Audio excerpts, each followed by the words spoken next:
Welcome back for another Dave's Desk. Today, carrying on our look at the early part of Jesus' ministry. And we've reached the story of John the Baptist. If you don't know him, he's Jesus' cousin.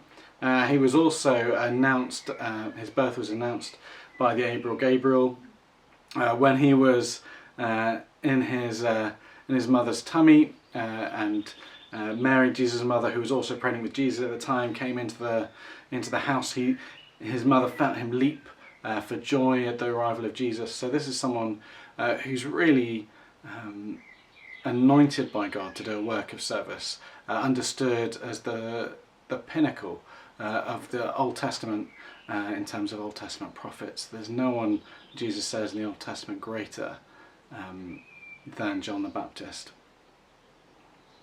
And his story is one that I feel like I often at least overlook. I often don't give him a great deal of credit, but it seems as you read through the Gospels that he has a massive ministry.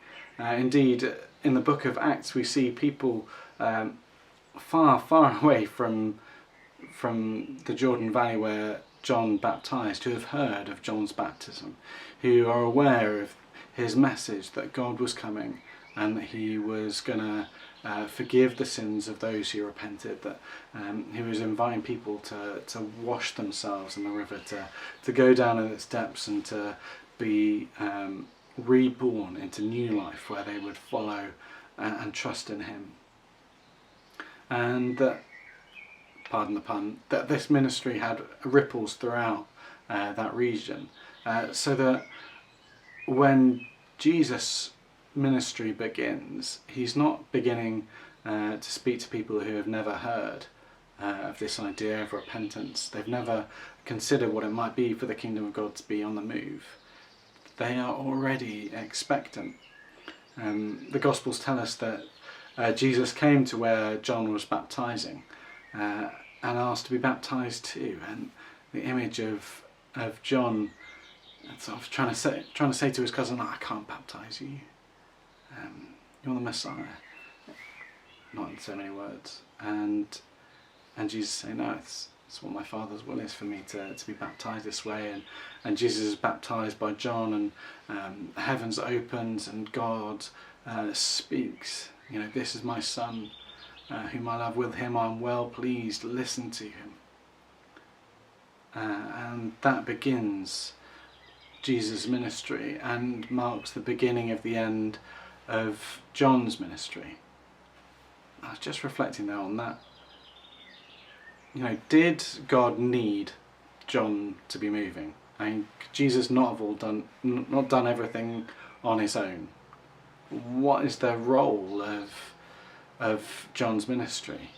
And I think it's easy for us to overlook who John was because he's followed by Jesus, who's, you know, anything that John did, Jesus was more. But John's role is still really important. He's still called and anointed by God to do something that we often overlook at our peril, and that's preparation. John is all about laying the groundwork. You know, if he was, you know, if you farming analogy or gardening analogy, maybe you're doing a lot of gardening, gardens out there. You know, you prepare the soil before you plant the crop. If you're doing carpentry, you can see bits of wood behind me making various things. If you're going to build something, you prepare the wood. It's sanded. It's measure twice, cut once. The preparation is key to the success. And what are we doing to prepare? If we believe that God is moving and active in our world, that he wants to use these moments of disruption where people's expectations of life are shifted and their perceptions of what normal is have to change, if we believe God is using that disruption, what are we doing to prepare for what's to follow? How are we engaging with God now? How are we engaging with our friends in one form or another now, so that we're prepared for whatever God is doing next? And I think we should all just be saying, Lord, show me what I should be doing to prepare the way for you. Show me how I can be that one who calls people to follow you, to find you, to be the person who sees you and worships you. Amen. Thank you for joining us today. Please do, as ever, feel free to comment wherever you found this video, to start a discussion, get involved, and hope to see you again soon. Goodbye.